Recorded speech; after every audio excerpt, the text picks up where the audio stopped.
Hello. You can hear me now. Can't see me because I am wearing my invisibility cloak. However,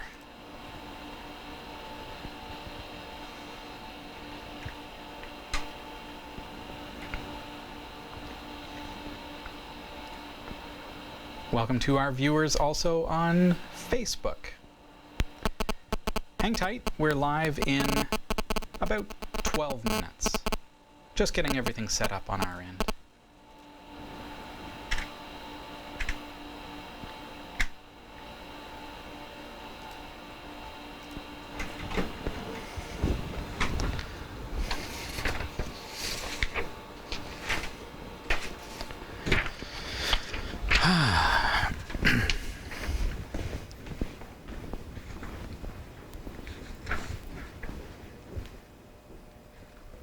Yes, truly live this week, folks. And to boot, I'm actually on time. What gives? Now, things aren't quite what they're meant to be, but we're going to go live. And it's going to be amazing.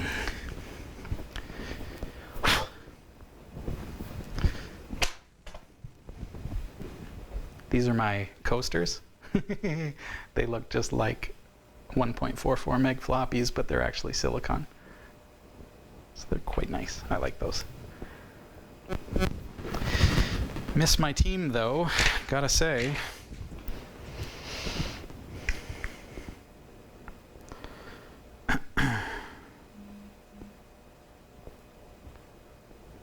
Hi Marshman GF.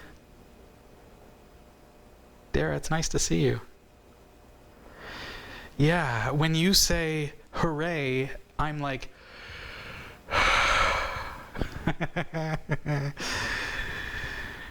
what a time, what a time.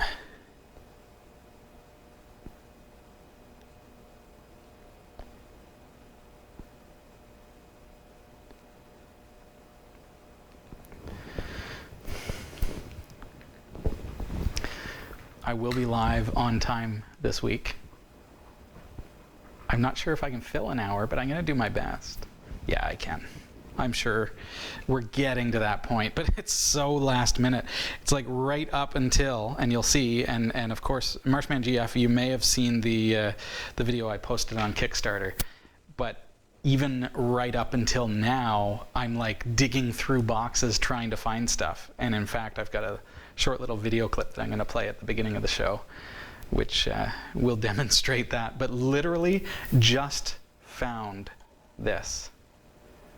It was packed. Like I couldn't find it. So nightmare situation when you can't find the stuff that you need in order to go live. I'm like finally nearly there and couldn't find my Stream Deck. So hence the tweet. Elgato is welcome to send me 11 more of them.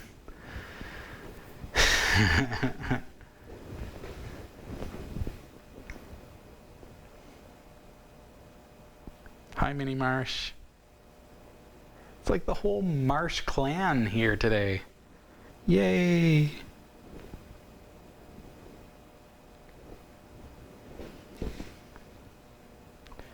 Just like, how did you know I was here? I didn't even say anything yet. 'Cause I'm a creeper. It says right on my screen.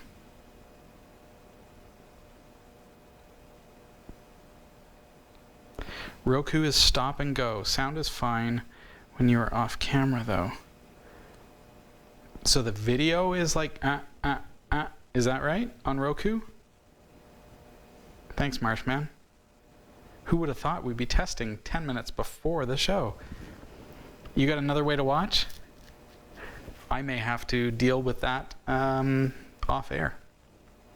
Maybe do some testing off air and see if I'm able to work around that. I'm sure I will be able to. We've got a lot more bandwidth here, so it's just finding, maybe I increased the bandwidth too much for Roku. I'm not sure. Might have to check into that.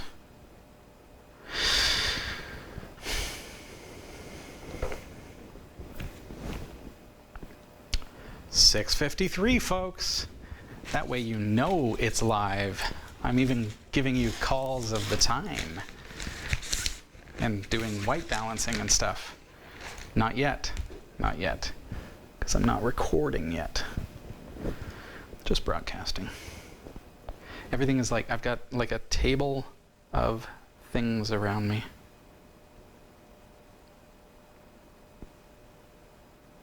Aw, I'm sorry that Roku is not quite there yet, folks. To be fair, this is the closest I've ever been to broadcasting live from Studio E. So, take what you can get. Is it working okay everywhere else?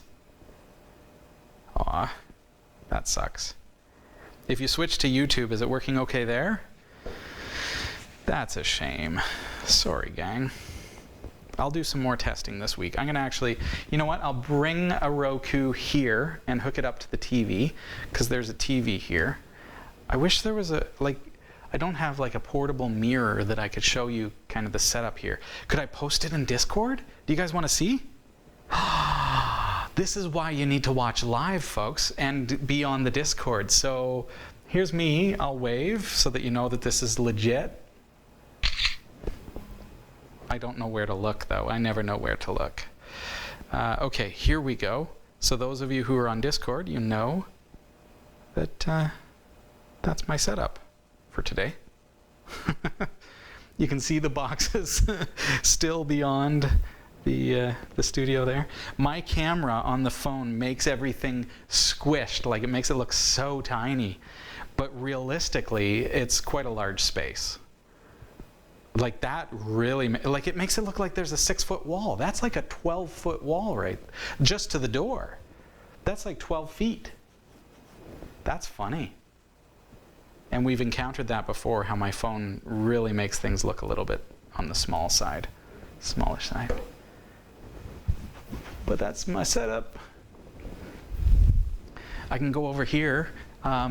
Here, I'll head over here and you can see this is, so, well, you can't see it live, but I'll take a picture and then you can see it in the Discord. So this is our makeup area. So I'll take a picture of that for you and post it. Hi, Myortix.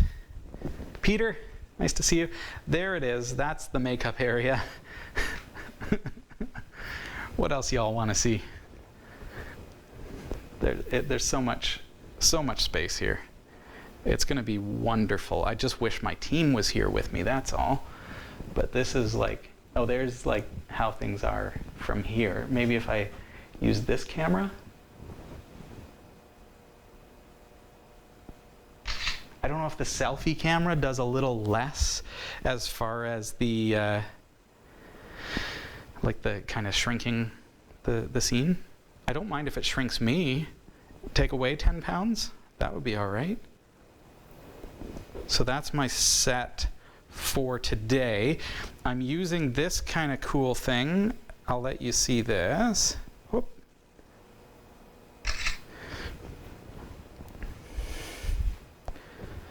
So this is our podium for the live show now. And you see the mat there? That's actually a really cushy standing mat. And I bought those because I felt like the staff were doing a lot of standing and I wanted to take good care of them and not have them feeling fatigued. And now I'm the only one who gets to enjoy them, which is really sad. All right.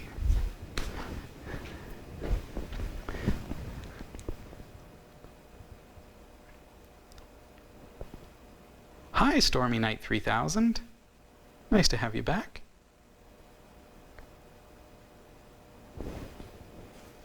I'm glad it's working well on YouTube. That's something.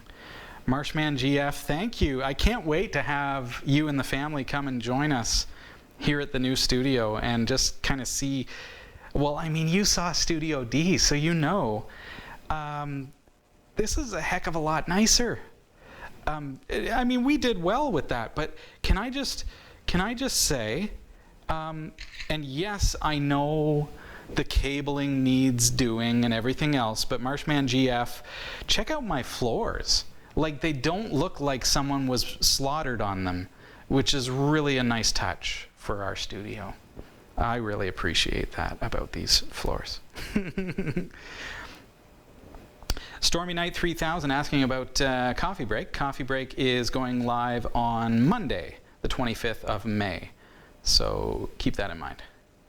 I need to update the homepage, but you'll see if you watch the latest video, the first thing we talked about was the rescheduling, the way that we're reconfiguring the schedule for Coffee Break at this point. And I look forward to having you there.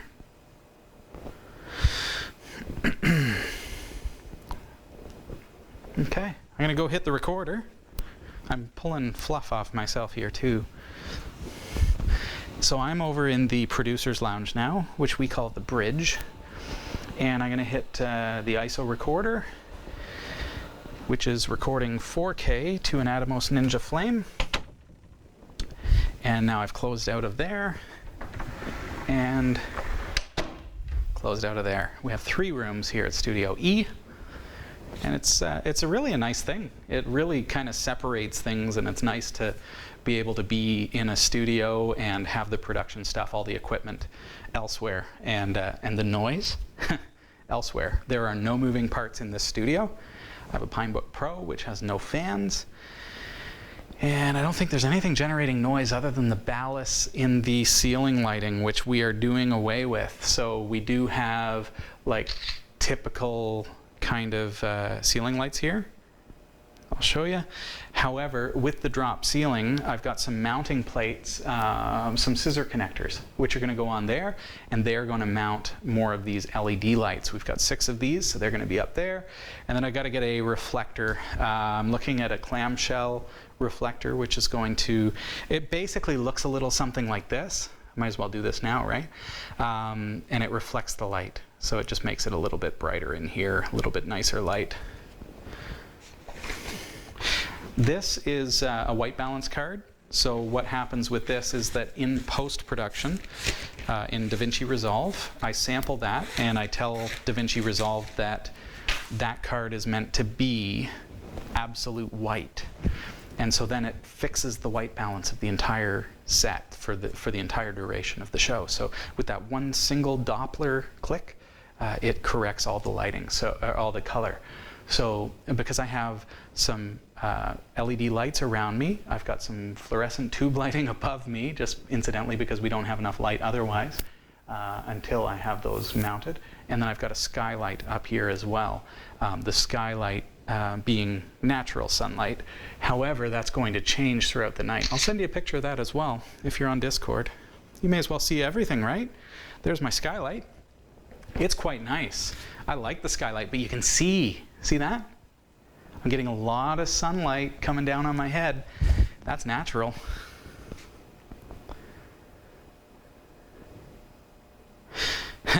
Thanks, SadSack963. You noticed? That's the skylight. See that? That is, yeah. All right, folks. Well, I hope you enjoy the show. Yes. Thanks, Marshman GF. Hi, Skyrider64. Yes, Mini Marsh, come visit. Come see our setup, buddy. Oh, Mini Marsh, can I show you something? This is only for you. Nobody else is allowed to see this. I'm going to show you, okay? I'm going to skip back over here through the lobby and jump back into the production studio. And I want to show you this. This is my latest Pride and Joy. I know everything is just pictures, but I'm just going to, what do? I'll do a peace sign so that you know that it's me and that I'm live. Okay, took the picture. Now I'm running back. I'm getting my steps. There you are, Mini Marsh. That's my new kit. So that's what I'm using for voiceover stuff. The microphone is not new. The kit is. So the wrap, which is a 6-panel, which is beautiful. Yeah! You have no idea how much of a difference that makes, Mini Marsh. In that room where there's like server noise and stuff, it just eats it up. Takes it away. It's beautiful. Best investment right there. Blue shirt in front of blue wall. Just kind of, yeah, once I white balance this, it'll look amazing. So, all right, folks, well, let's jump into it. Let's get into the show. I'm going to trigger my pseudo intro that I recorded before the show just so you know what the heck is going on. Welcome to Category 5 Technology TV. I'm living out of boxes, folks, and tripping over stuff because we can't unpack. We moved in the midst of everything that's been going on in our world. And because of everything that's been going on, I can't have our contractor come in to do any of the construction work.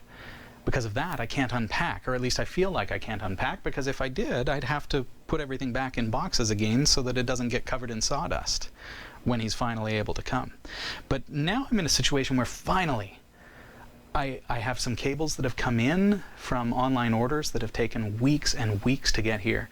And finally I'm ready to run some cables from one room to the next through a makeshift conduit that I created using some PVC pipe that we had at the old studio. Not perfect, but it would work. But I can't find the components that I need in order to be able to broadcast from within the studio. I'm looking everywhere, I'm digging through boxes, and I'm just not finding my Stream Deck, which would allow me to do camera switching from within the main studio. So it's all very makeshift. Like so many other companies and broadcasters, we're just doing the best that we can. This has been a very, very challenging time for all of us. We moved in the midst of this. All these boxes are from our move. The studio isn't set up. I can't get everything set up. But we'll do our best. And so I'm glad to have you here. Thank you so much for joining me. I'm going to make it the best show that I possibly can within the situation. We're going to get better and better as we go. And things are going to get better and better as we figure out the new normal and as we finally are able to get things set up and unpacked. In the meantime, thanks for being here for the ride. I wish I could show you my AI camera guy, but I can't, because I got to show it to the patrons and Kickstarter supporters first. But did you notice it was like there was a camera person? That is powered by AI and a robot. Are you freaking kidding me? Amazing, right? Well, folks, welcome to the show. It's Category 5 Technology TV, episode number 651, and technically, this is the first live broadcast from Studio E. There may be a little bit of echo coming off of my microphone and things like that because we don't have the drapes up and all the sound absorption on the walls and everything else, just like I was talking about there. But we're getting there, and lo and behold, just shortly after I produced that quick video intro, I found the Stream Deck. So here we are, we're able to do a show. I messaged my wife on Discord and I said, I can't find it. I don't think I can go live like I want to go live, but all of these things are falling into place and I don't have everything that I need in order to be able to push go. It's a lot of stuff for one guy to set everything up, and it's like moving, like approaching showtime every single week since I've been here in Studio E has been like this enormous amount of work to be ready for the show. And so when I say this is our first technical live broadcast, well, previous broadcasts have come out of this studio, but I've had to pre-record bits, or I've had to record it because I couldn't go live from this room, so I had to record it and then broadcast it from the other room, so I was still here, but it wasn't technically live. Well, I am actually here physically in the flesh right now, joining our Discord server through my phone. So I want to say hi to Ronacat and Marshman GF, BP9 here with us. Yay, Stream Deck! Absolutely, this Stream Deck is a thing of beauty, and some people have said to me, well, what the heck is a Stream Deck? And I haven't reprogrammed this for the new space, so it still has some of our old shots, but I actually want to show you this. It has little tiny itty bitty screens on it, and I can set each thing, so everything that I push is a trigger. So when I push news, it actually takes me to the news shots, and I can actually set up new shots, and there's basically an unlimited number of shots that I can configure in here. So right now I'm on the wide shot. I could click on Robbie, which I think is a closer shot, and I've got these all connected to Telestream Wirecast. So, but I'm not sure which ones quite work yet. I've only set up a couple for today. For example, I've got my laptop shot. So if I push that, it actually switches over to my laptop. And that is such an important tool for Studio E, because our production studio is in another space. So we're not actually physically in the proximity of our servers and the broadcast equipment itself. I'm physically I'm 2 rooms separate from that. So this is now connected through a USB extender, and that USB extender is a powered extender, and it's now running through a conduit pipe that I've put in because I can't have the contractor come and do it properly. So I actually drilled a 2-inch hole with a hole saw, and on the other side, as it was coming out, it like broke the drywall. So now I'm like, yeah, I can't even get that right. This is why we hire contractors, those of us who are not contractor savvy. So I can't wait for the ability to have him come in here and his team come in here to be able to set things up. So what are we going to do? Well, we've got this beautiful blue wall. I'm so thankful that just before everything dropped, just before our government here in Canada shut everything down, and I mean just like 2 days before, this got painted. Our whole studio space got painted by the painting company that was hired by the new landlord. So because of that, we can come in here and it looks great. I mean, I can makeshift this, I can work with this. It's just getting all the wiring done and getting everything up and running and working. So I started saying hi to those of you in the Discord. Albuquerque Turkey is here with us as well. Mo Maravilla, it's so great to see you. Mo actually joined us for a coffee break recently as well. Of course, a lot of these folks have joined us for coffee breaks. BP9 has been there almost without fail. Marshman has been there many, many times. And so that is something that I've been doing, that the community has been doing. When I say coffee break, well, what is coffee break, Robbie? I think I should just quickly mention that.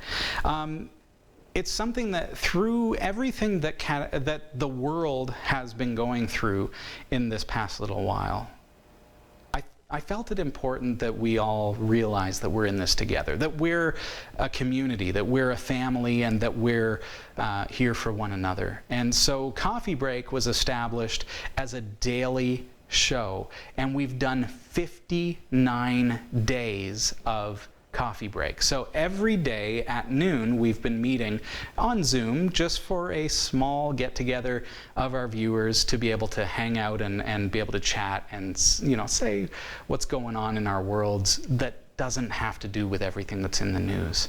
It's a bit of a sabbatical, a bit of a break from the everyday right now. So now that things are starting to get a little bit brighter, I mean, I'm hopeful that the government is going to, well, I shouldn't say that. I'm hopeful that it's going to be safe so that our governments can say it's now safe to have Jeff come in here and have Henry come in here to the studio. I'm hoping that we get to that point sooner than later because, like you, I'm tired of it. It's been burnout situation altogether, and doing everything here by myself has been really tough.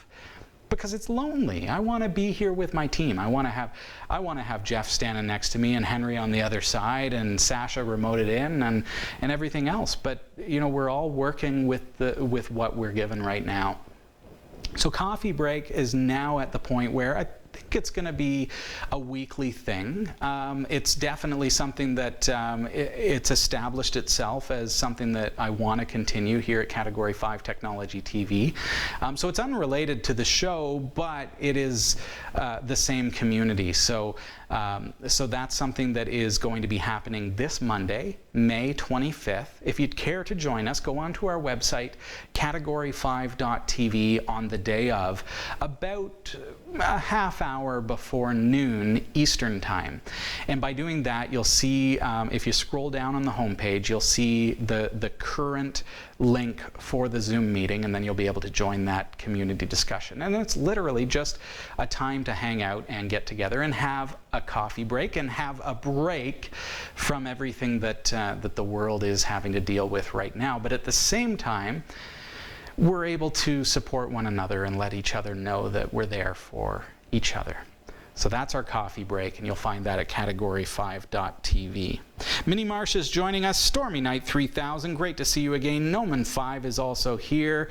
Who else have we got? Hey, send me a wave in Discord. Big Kitty, I see you there. Nice to see you.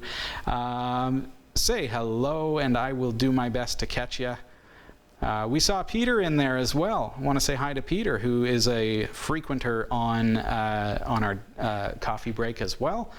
And we've been having a lot of fun with you, my dude. And yeah, it's great to see everybody. So just saying hi. So it's been a really tough time, I'll be honest. And I think that you know, and I think that you understand that. And I want to be straight up honest with you, because Category 5 is not where I want it to be at Studio E. Like, the dream was like, hey, we accomplished this on our Kickstarter campaign, and so we can move in and we can hire the people to come in and do everything, and then pandemic dropped and everything changed. So it's not that anything is not happening, it's just that it's not happening yet. So, you know, I'm here doing my best to keep the show kind of on track as far as that goes, and I appreciate you being here with me. But I received a message on YouTube today that really encourages me, and I want to say thanks to David, who says, you guys are the best resource for learning Linux, hands down. Thank you for your contributions to the community. And David, I just want to say thank you so much for that word of encouragement, because right now, I mean, even me on this side of the camera, I need those words of encouragement. And I know that you need those words of encouragement. We all do. But it's been a tough time for our entire world, for everybody that is going through this. And I'm going through this in a different way altogether. I'm building a studio in the midst of this without the ability to have helpers coming in and helping me. I'm dealing with a room full of stocked boxes that I can't unpack because I can't have the contractor come in. These are the things that I'm dealing with. I'm dealing with running cables and trying to be up and running in time for a Wednesday live broadcast. And I pulled it off this week, and I'm so thankful. And that is largely thanks to those of you who have decided to support this show, whether it be through Patreon or through our Kickstarter campaign, with the ability for me to be able to get onto Amazon, get onto B&H Photo Video, and order the things that I need in order to get up and running, even in a makeshift way at the moment, has been such a blessing. And it's been what is motivating me and being able to keep me going, and is what has made us able to broadcast tonight. So I do want to say thank you to those of you who have supported us, and I'm not going to name everybody, but some folks have opted to be named.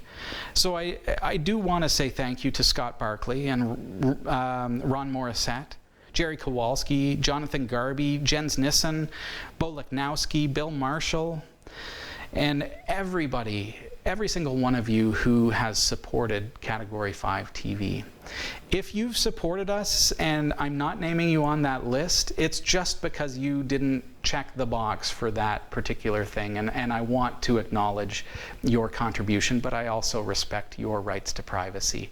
So please send me an email, and I'll be very glad to add you to that list with my utmost thanks for your support of Category 5 Technology TV. You can support us at patreon.com/category5.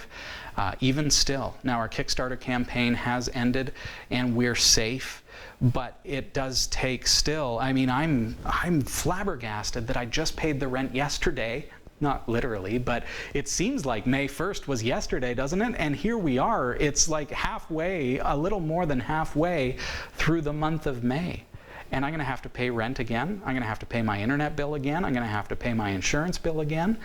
It's astonishing how quickly time flies, even though we're just in this weird transitional phase right now. So that's where patronage really helps the show out, because we do have those monthly expenses in order to keep the lights on and in order to keep us here at Studio E. So thank you everyone for your support.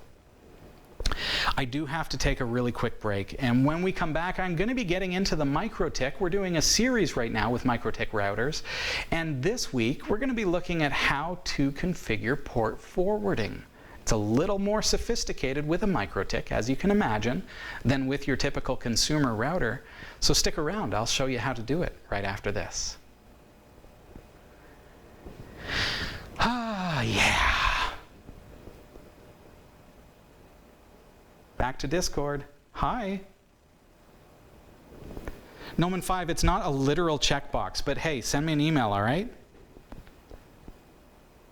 Thanks, Mo. Not a literal checkbox. It's a figurative checkbox in that on the Kickstarter campaign, there was a perk specifically where the perk was that your name would be mentioned. So a certain number of people opted for that particular perk. So if you supported us in a different level, I simply want to honor your privacy, that's all. So I don't want to assume that, hey, because you contributed, I can name you. So please send me an email, and I'll add you to that list. And that goes for anyone who's in that situation.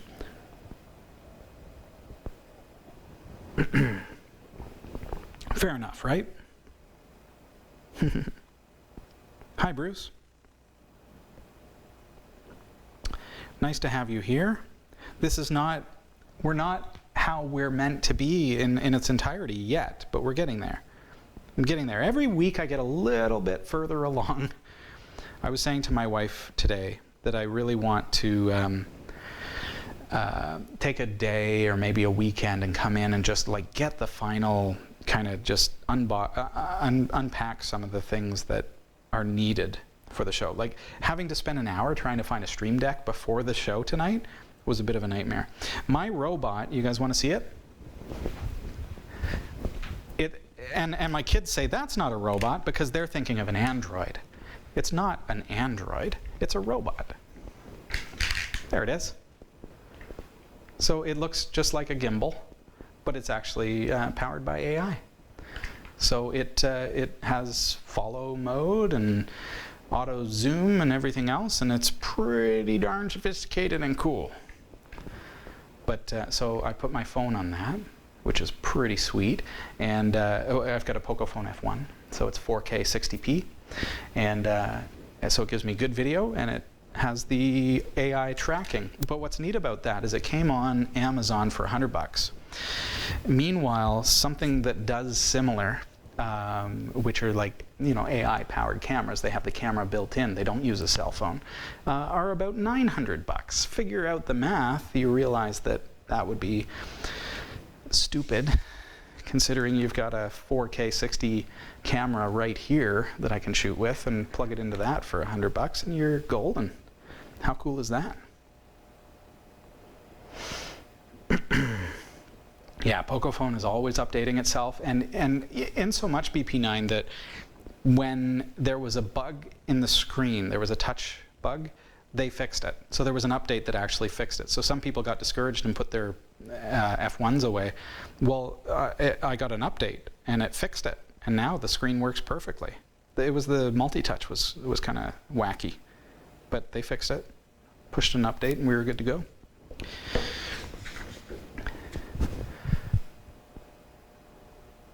All right, we've been looking at the MikroTik routers, advanced routing with these devices. I mean, they fall into this interesting category all of their own in a way, because they're priced like a consumer router, but they have the feature set of an enterprise router. So suddenly you're able to do so much more. You're able to protect your network way better than you could with a consumer router.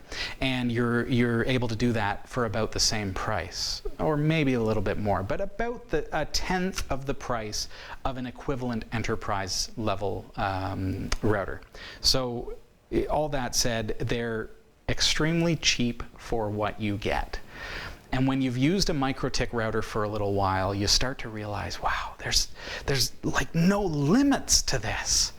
It's like you can code stuff into it in their Router OS software, and you can manage all kinds of stuff. And all of a sudden you start playing with Capsman and your mind is blown because you can do things with a MikroTik router for $30, $40, $50, $150 that you would be doing with a router of equivalent specs that is $700, $800, $1,500, $10,000, and you're doing it on these consumer-priced devices from MikroTik.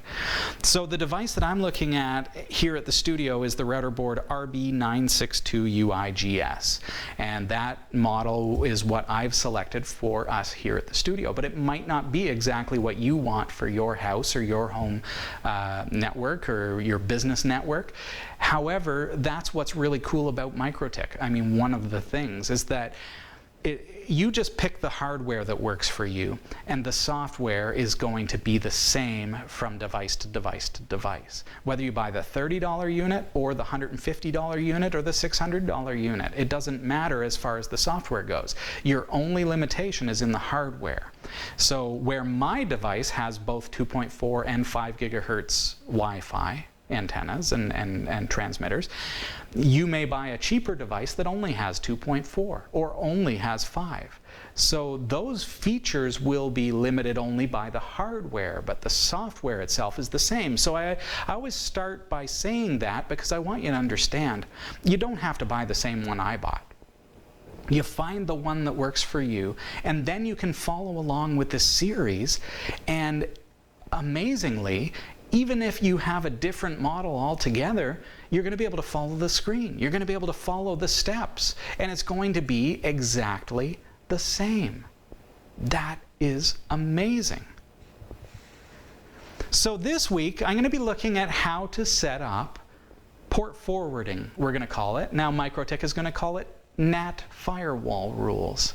I'm going to talk a little bit about that in a moment, but we know it as port forwarding or redirecting, and that is that when someone hits our public IP address at a certain port, if it's a port that I have allowed and that I recognize, I want it to reroute to the appropriate server. So in my case, I have a server at 10.0.0.17, and that server is running Nextcloud. It's my own personal kind of alternative to Google Cloud Services and Drive and OneDrive and all those kinds of services. I'm able to put them on my own server, and it's mine. It's my own hosted system. At 10.0.0.17, I need to open ports 80 and port 443. So if someone hits my IP, or I actually have a DNS record, because we have Category5.tv, of course, so I have studio.category5.tv is going to route them to here. And that's going to then hit the MikroTik, and the MikroTik is going to say, okay, what do I do with this traffic? What am I going to do? So I have to tell my MikroTik, hey, that's port 443. I want to route that to 10.0.0.17. That's my Nextcloud server, because that is presumably what this person is trying to access. So let's jump right into it. I'm going to hop over to our MikroTik, and things are so sophisticated over here, so just follow along and you're going to start to pick up on how things work. I've clicked on IP. Last week we came here because we started looking at the DHCP server and static rules and things like that, which we'll expand upon in time. I'm going to hit firewall. These are the default settings for my MikroTik firewall, and I want to add some rules that are going to reroute traffic within my network. Now, where a typical consumer firewall router is going to say, hey, I'll take port 80 and I'll reroute it, remember the MikroTik allows me to have much more control over that. So I'm going to be setting up NAT rules first. That is network address translation. So those rules are going to decide, okay, if someone hits this port, where do I want to send it? within the LAN, okay? Where am I going to allow them to access? But then it's still not going to work. Unlike a consumer router that is just going to say, okay, I'm just going to basically DMZ that server and allow anyone to get through and allow them to hack in and whatever they want to do as soon as you say go. The MikroTik is going to say, okay, no, I'll allow traffic through, however, they are subject to some rules. You may have some other rules that you've added to your MikroTik device that say, I'm only going to allow a particular IP address to access this. So that might be my home IP address or my office. It may be that I've set up a rule that says, I never travel. I'm always in Canada. I'm always, in fact, in Ontario. So if anyone ever tries to access my servers from outside of Ontario, block them. But open it for me if I'm in Ontario. So like there's all kinds of, like it's a hierarchical kind of way of looking at those router rules to redirect traffic to certain servers within your network. You can imagine that's helpful for home because it's giving you more security, but it's also exceptional for business. Whether you own or run an IT department at a small, medium-sized business or even a large business, MikroTik is going to give you so much more control over those kinds of rules. So let's start with our NAT rule. And again, NAT is a short form term that we use. It stands for Network Address Translation, and it basically tells our network traffic where to flow based on the rules that I've set up. But they're still not going to be allowed. I'm going to show you that in just a couple of moments' time. So I know that I'm going to need port 80 and port 443 to route my traffic for Nextcloud. And I should start by showing you that, hey, if I actually go to studio.category5.tv, it's just going to hang. It's going to time out. It's not going to go anywhere because I haven't set up those rules yet. So that's spin, spin, spin, spin. Leave that open. So my NAT rule, first of all, I've created a new NAT rule. So IP, firewall, NAT, new rule. And now I'm going to change the chain here. I want to say that this is the destination NAT because I'm setting the destination within my internal network. I need to also set the protocol because I want to specify that this is actually TCP. And you can see that there are tons of protocols that you can choose from. I'm just setting up TCP on port 80 and then port 443 to get us started. Notice too that I am using WebFig in my web browser. I have not set up and I'm also not using Winbox, and that's partly because I want to show you this through the browser so that you can see that you don't need to have a tool installed to be able to administer your MikroTik router. I think there's a misconception. As soon as I say install Winbox and use that to connect to your router, it creates a misconception that makes you feel like, oh, this has to be managed from a tool. No. But that's a helpful tool to be able to give you access to your router, and it does provide some exceptional additional services like multitasking. So give it a try, but I'm going to do most of this through the browser because I think that that's a better way to show you as you're just learning your MikroTik. So I've set it to destination NAT, I've set it to TCP as the protocol, which is number 6, and I need to set my destination port, and this destination port is the port on the internal computer. So that is going to be, sorry, mistake. This port is the port on the external network. So don't get confused with that, which I tend to sometimes do, because sometimes you may have a situation where your public port is different than the private port. In this case, as we're setting up our NAT rule, we are setting the external port here. So in my case, it's going to match the internal port, but just keep that in mind that this, let's say you want it to answer on port 8080, you could add that there even though the server in-house is responding on port 80. So just keep in mind that might be different, but in my case, it's in fact not different. All right, I need to look at my interface. So there's the in interface, I need to say this is going to be Ethernet 1 in my case. It may be a little bit different for you. Just keep in mind that what I am actually doing there is I am selecting my internet interface. Remember when I first set up this router on our first episode of this series, I demonstrated that I was plugging my internet modem into Ethernet 1. Port 1. And so that's what I'm specifying here. I want this to respond on my internet interface. And as you can imagine, you can dig deep and you can set this up on, you could be doing things very sophisticated by specifying different ports, setting up VLANs, all that kind of stuff. We're keeping things fairly simple and just going about it that way. All right, I'm going to scroll way down here to action and just make sure that this is set to accept. No. And just make sure that this is set to DST NAT, destination NAT. So that is going to route this traffic to our server. So now scroll down a little ways here, and you're going to find 2 ports. There it is. My 2 port is actually going to be the same. Notice it's giving me a range. I'm just going to specify port 80. And at the very, very bottom here, there's an opportunity for you to create a comment. I'm going to do that. I'm going to say next cloud 80. And for the sake of accuracy, because I like to be accurate, I'm going to put a capital C on there as well. Okay. Now, on the web interface, I'm going to scroll all the way up to the top and hit OK. I now have Nextcloud NAT rule pointing to port 80, but notice I didn't enter an IP address. It doesn't know where the server is yet. All I've done is set up a rule that says, hey, if port 80 is triggered, I need to go to port 80 on what? We're going to find out in just a couple of moments' time when we set up the firewall rule. Okay, backing up just a second here, guys. Sorry.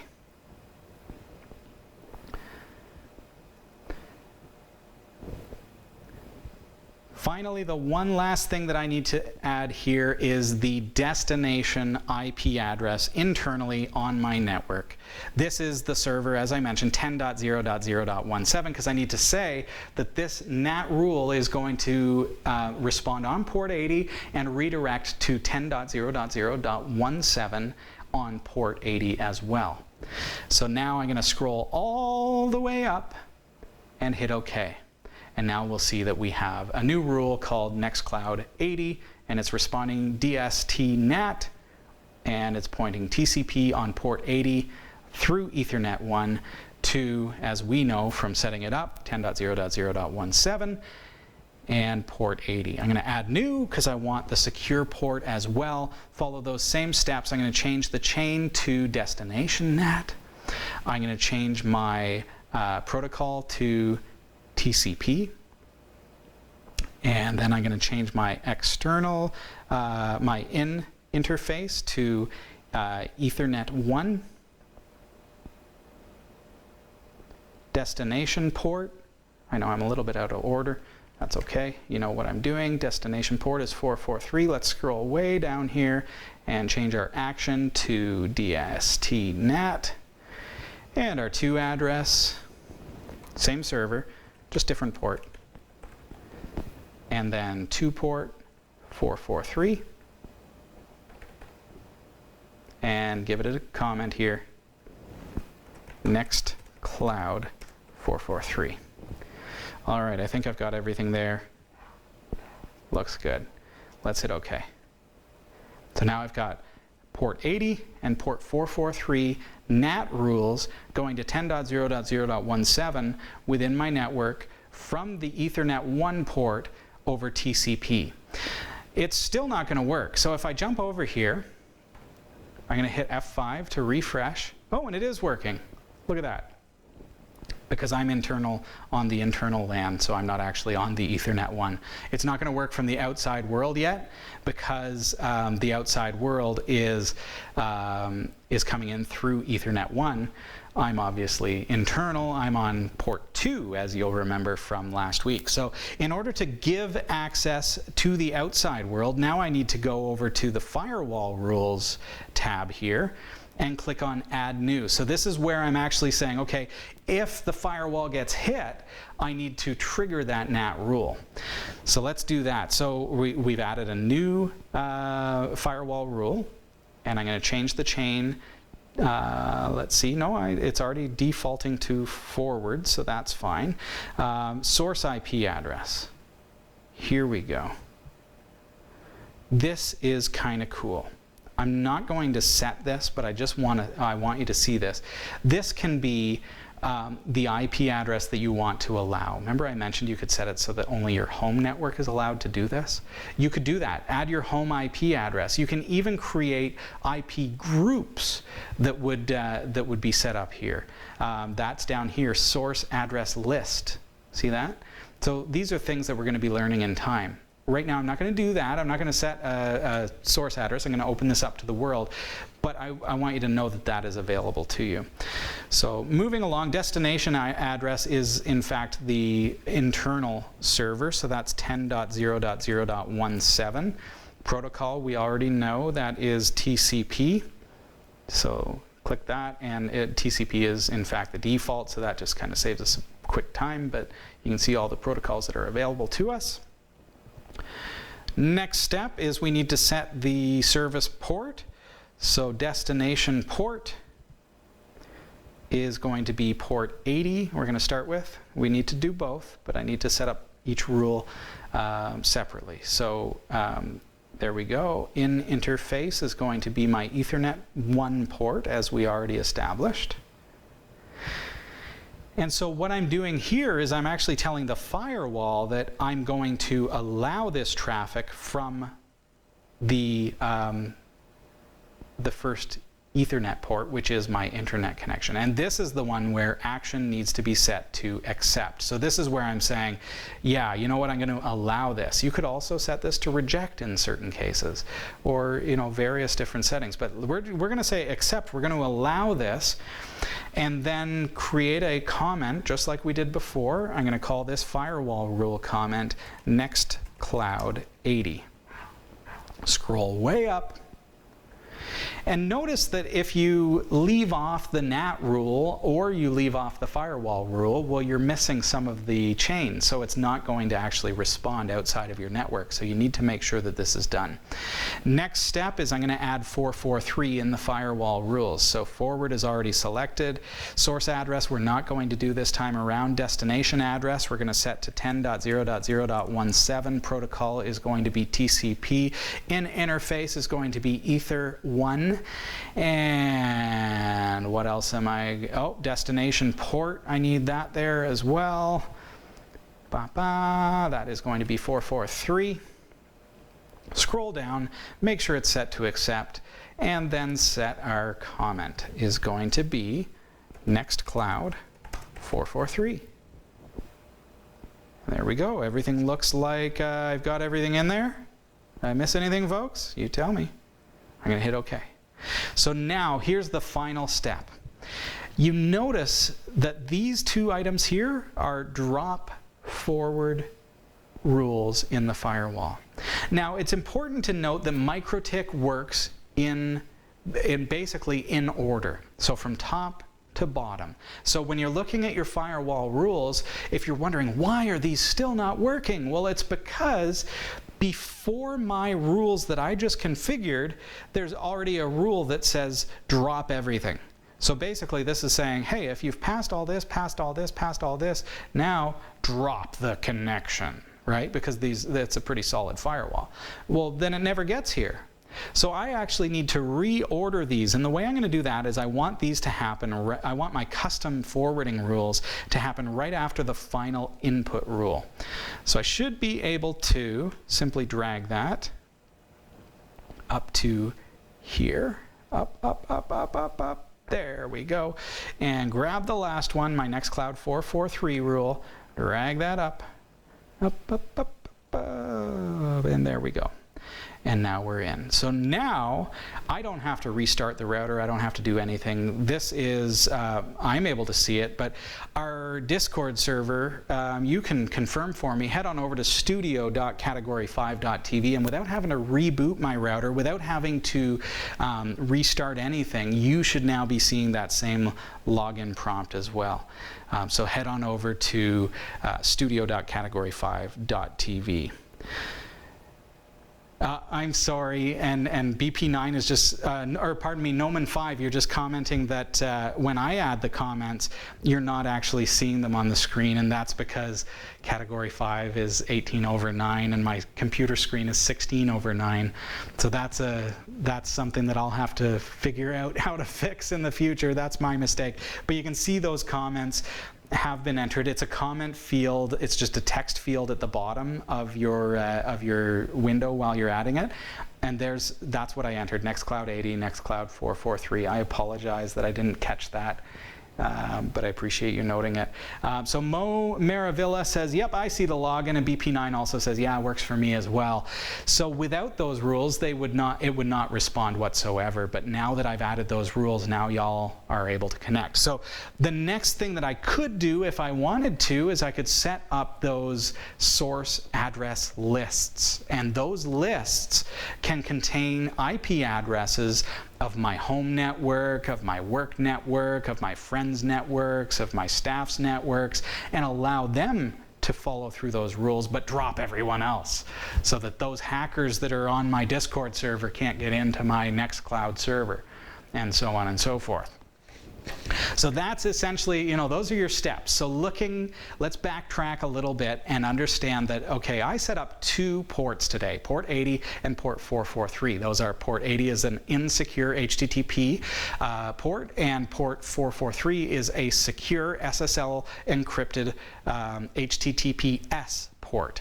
I want both of those so that if someone doesn't actually physically type in https://studio.category5.tv, it will instead hit the port 80 and redirect automatically to 443. If I didn't have port 80 open, they would never get that redirect. They would just get a server not found error.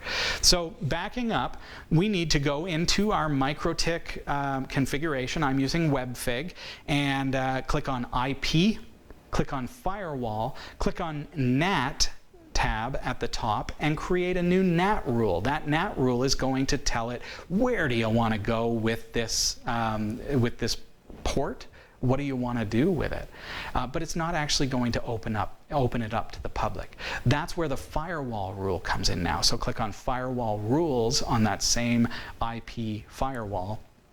And we need to create a new firewall rule that's going to accept that connection and allow those connections through. And you can further hone in on IP addresses or IP source groups and things like that. There are so many different options that we're not able to cover today, but you can get the idea that this is going to give us a lot of configurability and a lot of control over not only how traffic is routed through our network, but who and what IP addresses and what networks are able to connect through our network, and how that's going to be routed once it hits our MikroTik. We have to take a quick break. Stick around. All right. Nice.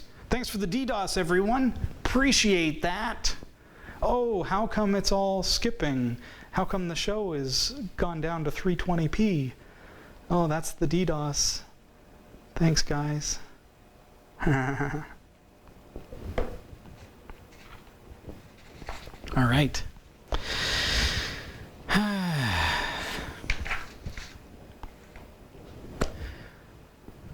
Welcome back. This is Category 5 Technology TV. The chat is going wild and people laughing.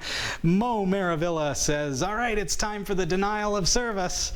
Thank you so very much to my community for putting that thought in the minds of those who we just allowed access to my network. Oh, That's one of the nice things about the MikroTik, is that it is built to reject bad traffic. So by default, if someone were to whack away, please don't, okay? Because we do what we do, and we do this out of love for the community.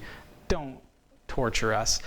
But a MikroTik router is built in such a way that it's meant to drop those packets as they come in. It should handle things a lot better than just a consumer router or a typical router situation where we're always getting whacked away at. You're always, as soon as you connect a computer or a modem to the network, to the internet, you're going to get whacked away at. And maybe you don't realize that, but as soon as you set something up like CSF LFD, you're going to see in the logs that, oh my goodness, immediately. I mean, I've assigned servers to a public IP, and immediately port scans are happening from overseas.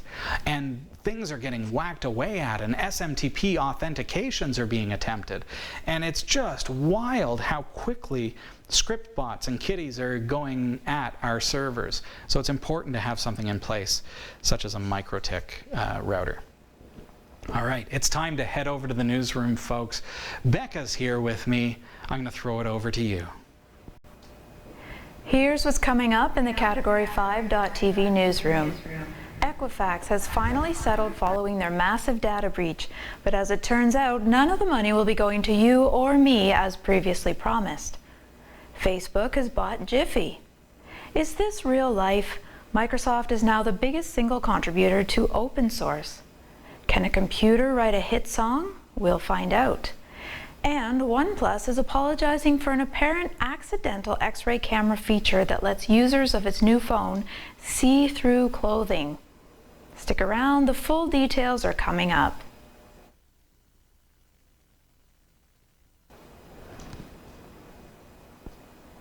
From the newsroom, I'm Bekah Ferguson. Equifax has finally agreed to pay compensation for the massive security breach it suffered in 2017 that led to the theft of at least 146 million people's personal info. But before you get excited, the money won't be going to you, but rather to your bank, which will be paid for the hassle of having to cancel your payment cards. That's right, the credit agency has agreed to pay $5.5 million to thousands of banks and credit unions who said they were injured by their customers' details being siphoned off by hackers, and a further $25 million to beef up data security. Equifax will also cover the bank's administrative costs, attorney fees, and relevant expenses. Which raises the question, what happened to the 125 that America's consumer watchdog, the FTC, proudly announced that we would get thanks to its record-breaking $700 million settlement with Equifax? It's been more than 2.5 years since they were hacked, and just under a year since the $700 million settlement was met. So it's perhaps surprising that not a cent appears to be for the people directly impacted by the cyber break-in. The $125 headline figure, it turns out, was made with the assumption that only a very small percentage of those eligible would actually apply. But thanks to the sheer size of the leak, the issue was extensively covered in the press, and that massively increased the number of people who applied for compensation. This forced the FTC to admit that it hadn't agreed to a per-person fine, but rather a lump sum that would be split equally between applicants. Not only that, but behind the $700 million headline figure was a different reality. The FTC had agreed to just $31 million for the pot that was to be split equally among individual applicants. The rest was earmarked for those who demonstrated they were left out of pocket by the hack, mitigations, money for states, and so on. So while Equifax settles with states and banks and hopefully those consumers who rejected the FTC's terrible deal, it seems that no money will be forthcoming for those who have gone to the trouble of trying to get the 125 they were promised. 7 years ago, Facebook claimed not to support the 21st century's new favorite communication tool, the animated GIF. Oh, how times have changed. Now Facebook's newest acquisition is one of the internet's most popular GIF hosting sites. Facebook is making Jiffy part of the Instagram team. The deal is reportedly valued at about $400 million. According to Facebook, about half of Jiffy's current traffic already comes from Facebook products, especially Instagram. That's perhaps unsurprising given that Facebook's big three apps, WhatsApp, Instagram, and Facebook itself, have billions of daily users among them. Giphy was, in fact, the first service to make animated images work on Facebook. It created a workaround back in 2013 when Facebook's now laughable official stance was, Facebook does not support animated GIFs. Although animated reaction images may seem, and kind of are, inconsequential in the grand scheme of things, the deal is likely to attract a significant amount of scrutiny from federal regulators. The Justice Department, Congress, and the Federal Trade Commission are already all delving into even the smallest, lowest value acquisitions that big tech firms such as Facebook have made in the last decade, scoring them for patterns of anti-competitive behavior. Giphy is by no means the only GIF search and hosting platform on the internet, but it is one of the largest. Several other platforms, including Twitter, use its API for GIF support. Both Facebook and Giphy promise the access will continue. In its announcement, Giphy specifically said, for our API SDK partners and developers, Giphy's GIFs, stickers, emojis, etc. aren't going anywhere. We will continue to make Giphy openly available to the wider ecosystem. What the announcements failed to mention, however, is the fact that Facebook can now have access to all the data generated by those searches and API calls from other platforms. And using acquisitions to gather data on competitors is exactly the sort of behavior Facebook is under investigation for right now. Back in 2001, Microsoft CEO at the time, Steve Ballmer, famously branded Linux a cancer that attaches itself in an intellectual property sense to everything it touches. But Microsoft has admitted it was wrong about open source after the company battled it and Linux for years at the height of its desktop domination. Now the pigs are flying because Microsoft's current president, Brad Smith, believes the company was wrong about open source. He says, Microsoft was on the wrong side of history when open source exploded at the beginning of the century, and I can say that about me personally. Smith has been at Microsoft for more than 25 years and was one of the company's senior lawyers during its battles with open source software. He adds, the good news is that if life is long enough, you can learn that you need to change. Microsoft has certainly changed since the days of branding Linux a cancer. The software giant is now the single largest contributor to open source projects in the world, beating Facebook, Docker, Google, Apache, and many others.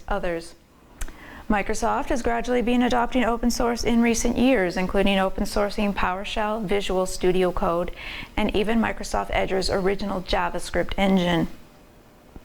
Microsoft has also partnered with Canonical to bring Ubuntu to Windows 10, and it acquired Xamarin to aid mobile app development and GitHub to maintain the popular code repository for developers.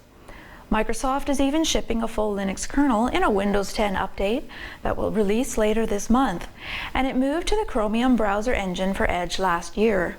Microsoft is also collaborating with open source communities to create Power Toys for Windows 10, and the company's now open design philosophy may mean we'll see a lot more open source efforts in Windows in the years to come.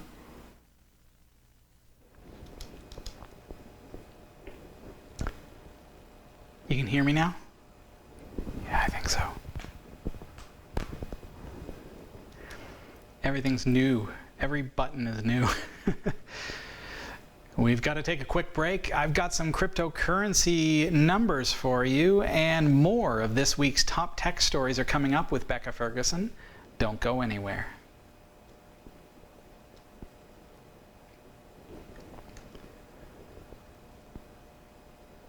All right, we don't have a crypto corner for you this week, but I wanted to still share with you kind of where things are at in the market. We saw a dip about 4 or 5 days ago where cryptocurrency values went way down, but right now things are up like 9 to 10% as far as Bitcoin goes. We're at about $9,694.08.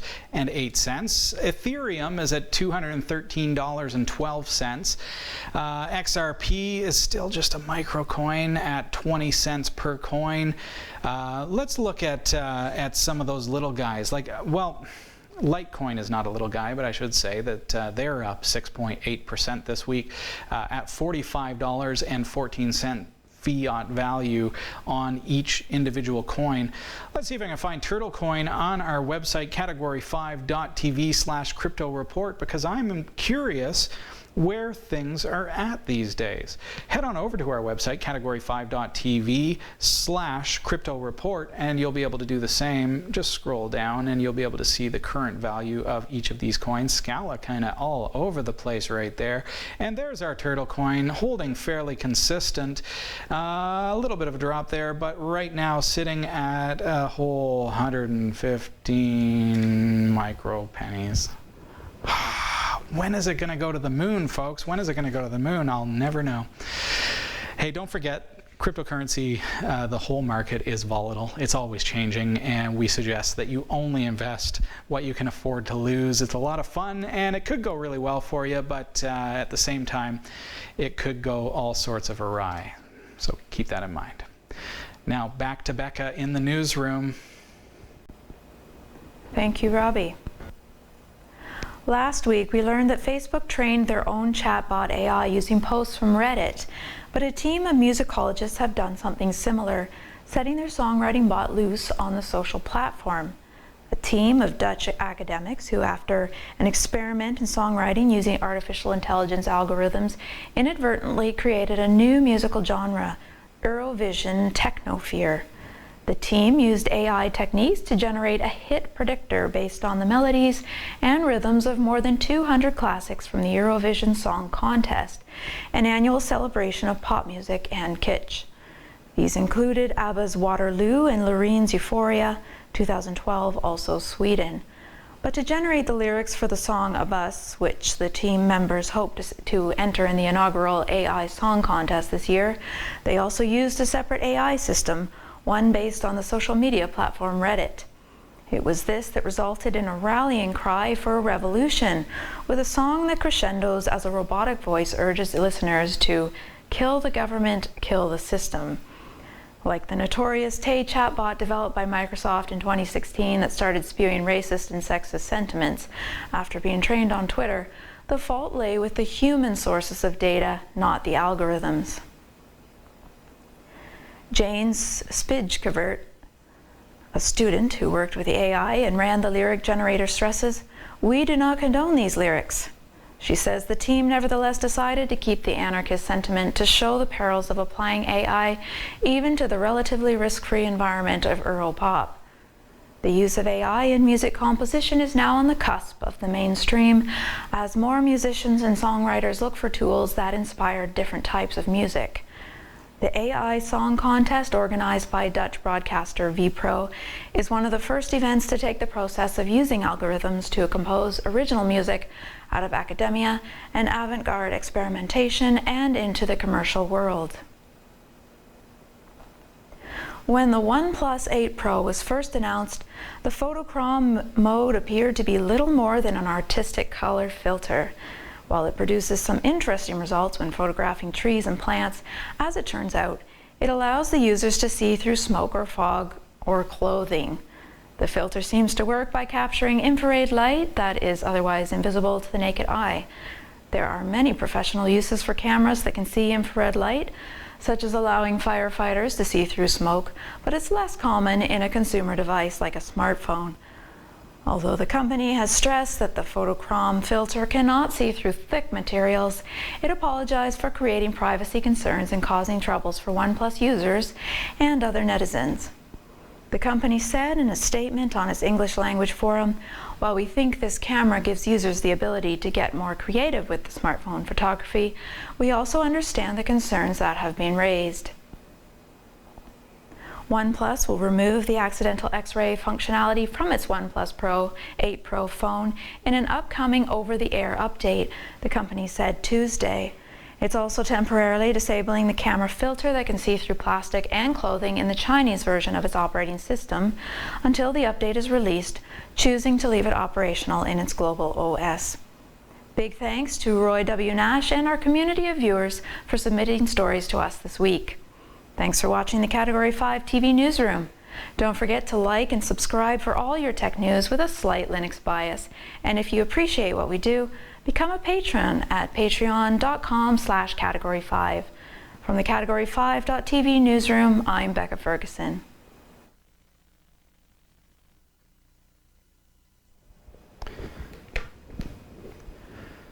Thanks, Bekah. Hey, this has been Category 5 Technology TV. It's been fantastic having you here.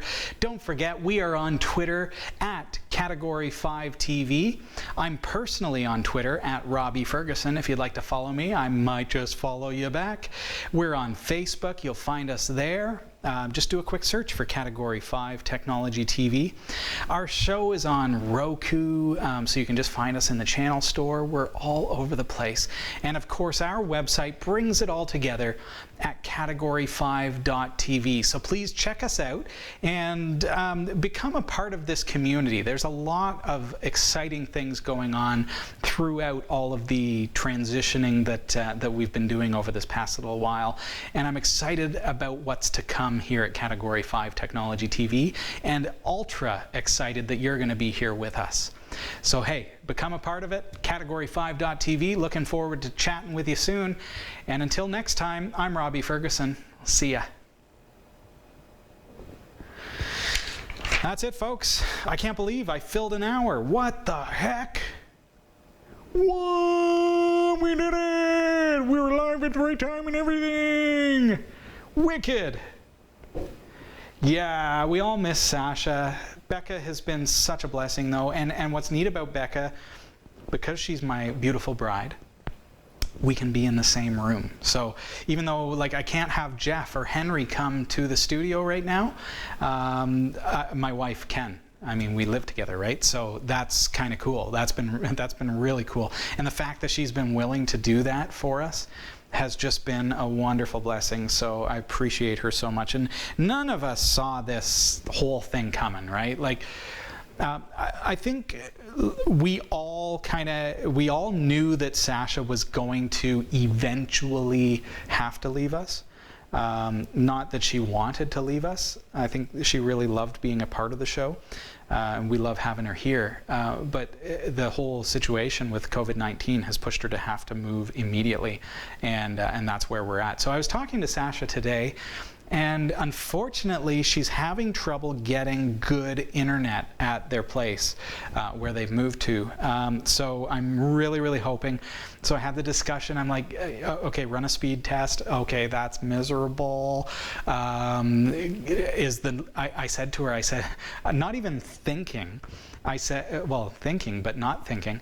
I said, does the local library offer any rooms and maybe some high-speed internet that you could use that? And she said, well, Robbie, the local library is also closed right now. So, yes, of course. So we got to wait things out. We'll see how things are going to pan out and how things are going to go. But know that we're doing the best that we can. And I'm so thankful that I could be here live this week.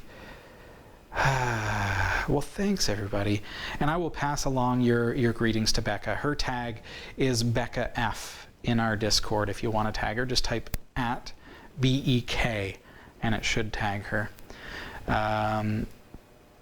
Yeah. Anybody here, while I have you, any of you interested in folklore? Any of you? And Mini Marsh, I want you to hear some of the stuff that we're doing because it's using that new mic setup, and it's really, really cool. I'm going to find you a link. Can I post a link? Could somebody, well, you know what I'm going to do? Here's what I'm going to do, because I'm only on my phone right here. I'm going to give you Bekah's website address. Ferguson.com. Okay. So, okay. Oh, fantastic. Well, it's not Chilean, but it is Canadian. So, and that didn't work, Marshman GF. Weird. When you type at BEK, it should give you like a drop down, and the first option should be the Bekah F. And you have to, and you click on that, and that should work. Try that. I'll certainly pass it along, and I appreciate it. So I posted Bekah's website there so that you guys would have it.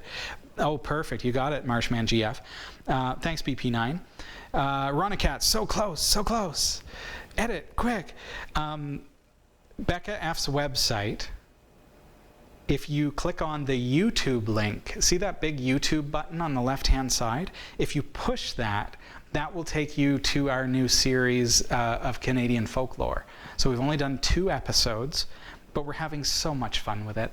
And Marshman GF, Marshman, let Mini Marsh know that I'm actually recording that in the producer's room, in the bridge, with that wrap. So with that soundproofing, that's how good it sounds. It's incredible, because you know how noisy that room is, right? So consider that, and I'm not turning anything off. I'm just using that panel, that 6-panel device. It's so beautiful. So BekahFerguson.com, click on the YouTube button on the left-hand side, and that will take you to the series that we just started.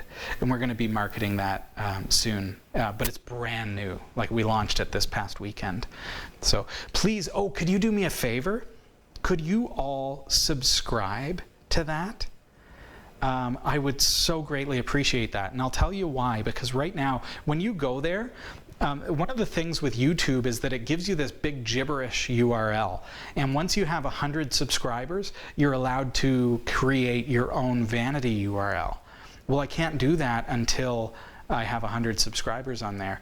Mo, thank you so much. Please consider subscribing. Just click the subscribe button, click the bell, and that will make sure that you get the notifications when we release new episodes as well, which we're going to be doing over the next little while, about once a week. And then once we've caught up to what she has written, then I'm going to be producing one every 2 weeks. So it's going to be a lot of exciting and fun content. And it's like, it's such a fun, fantastical genre to be able to be doing it's like fantasy folklore, and it's so much fun. And I hope you enjoy it. Please comment and like the videos, comment on the videos, subscribe to the channel, all that kind of stuff. You know how it works. But that would mean a lot. But that's Bekah and me. So the lady that you saw on the newsroom tonight and myself, we're husband and wife, and that is something that we're doing together. She's an author, and I wanted to do something. Well, we had the discussion, and how can we make a series on YouTube, and this is what we came up with. So I hope you enjoy it. That's it for today, guys. So hope you have a wonderful week. I'm just going to kind of pack things up. I'm so proud that everything worked today. It really did, and things just went so well. So thank you for being here, and I just appreciate you so much. I will see you again next Wednesday, if not before. Remember, coffee break on Monday, okay? And that's going to happen at noon Eastern time. See you, folks.